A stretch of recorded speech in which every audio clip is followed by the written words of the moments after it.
ಕೇಂದ್ರ ಕಾಳಗಿಯ ಹಳೆ ಬಸ್ ನಿಲ್ದಾಣ ಪಕ್ಕದಲ್ಲಿ ಗುರುವಾರ ಸಂಜೆ ಪರಮವೈಭವದ ಭಾರತ ನಿರ್ಮಾಣದ ಸಂಕಲ್ಪದೊಂದಿಗೆ ಹಿಂದೂ ಸಮ್ಮೇಳನ ಜರುಗಿತು.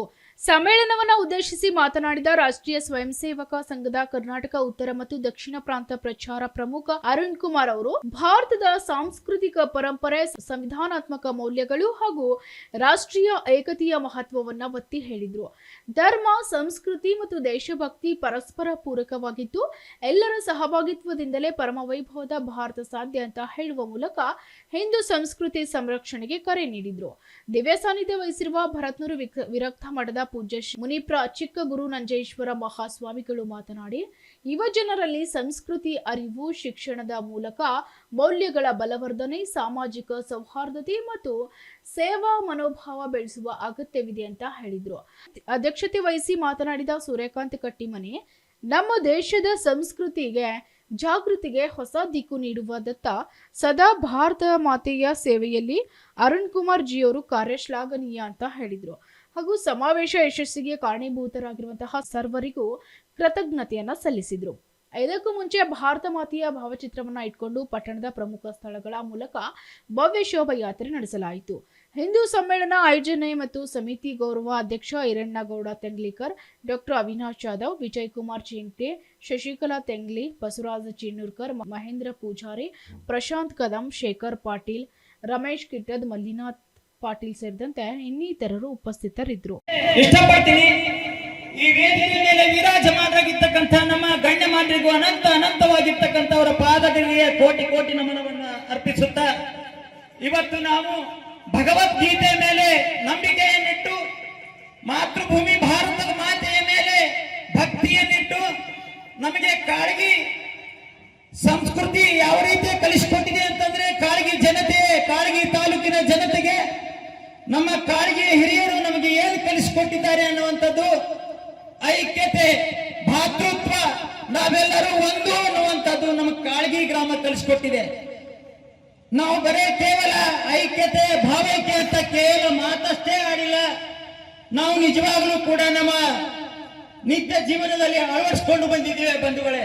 ಆ ನಿಟ್ಟಿನಲ್ಲಿ ಈ ಕಾರ್ಯಕ್ರಮಕ್ಕೆ ನಾವು ಪ್ರಾರಂಭದಲ್ಲಿ ಎಲ್ಲರಿಂದ ಹೆಚ್ಚಿಗೆ ಆಸಕ್ತಿಯನ್ನು ತೋರಿಸಿ, ನಾವು ಸಂವಿಧಾನಬದ್ಧವಾಗಿ ಕಾನೂನು ಚೌಕಟ್ಟಿಯಲ್ಲಿ ಇಲಾಖೆಯಿಂದ ಯಾವ ರೀತಿಯಾಗಿರ್ತಕ್ಕಂಥ ವ್ಯವಸ್ಥೆಯನ್ನು ಪಡಿಬೇಕು, ಪಕ್ಕ ಆ ಕಾರ್ಯವನ್ನು ಮಾಡಿ ನಿಯೋಜಿತವಾಗಿ ಕೆಲಸವನ್ನ ಮಾಡ್ಕೊಂತ ನಾವು ನೂರಾರು ಹುಡುಗರು ಉತ್ಸಾಹದಿಂದ ಕೆಲಸವನ್ನು ಮಾಡಿ ಕಾರ್ಯಕ್ರಮವನ್ನು ಆಯೋಜನೆ ಮಾಡಿದ್ವಿ. ಹಿಂದೂ ಬಂಧುಗಳೇ, ಆ ಬಂಟಿಂಗು, ಬ್ಯಾನರ್ಸ್ಗಳು ಕಾನೂನು ಚೌಕಟ್ಟಿನಲ್ಲಿ ಕಟ್ಟಬೇಕಂತ ಈಗ ಹೇಳಿದ್ರು ಅನೇಕರು, ಬೇರೆ ಯಾರ್ಯಾರು ಆಕ್ರಮಣ ಮಾಡಿದ್ರು ಅಂತ.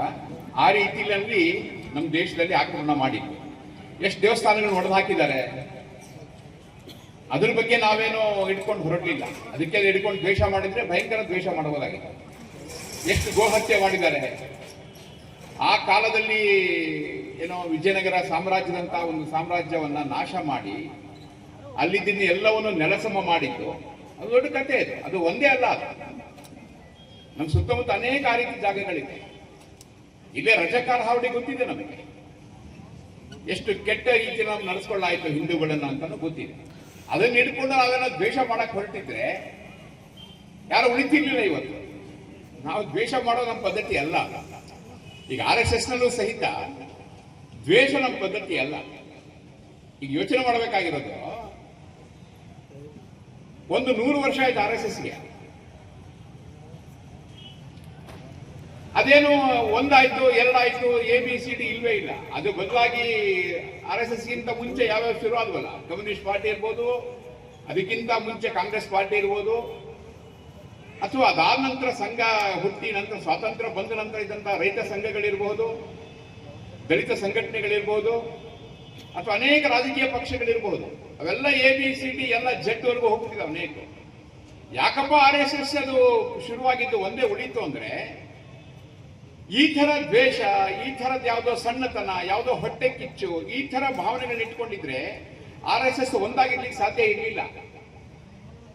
ಇದೆಲ್ಲವನ್ನ ಮೀರಿ ಒಂದು ಪ್ರೀತಿ, ಒಂದು ವಿಶ್ವಾಸ, ಒಂದು ಗೌರವ, ಒಂದು ಆತ್ಮೀಯತೆ, ಸಮಾಜ ನಂದು ಅಂತ ಹೇಳುವಂತ ಒಂದು ತೀವ್ರವಾದಂತಹ ಒಂದು ಕಳಕಳಿ, ಕಾಳಜಿ, ಎಲ್ಲ ಜನರಿಗೆ ಒಳ್ಳೇದಾಗಬೇಕು ಅಂತ ಹೇಳುವಂತ ಪ್ರಯತ್ನ, ಜಗತ್ತಿನ ಬಗ್ಗೆನೇ ಪ್ರೀತಿ, ಬರೀ ಯಾವುದೋ ಒಂದ್ರ ಬಗ್ಗೆ ಅಲ್ಲ.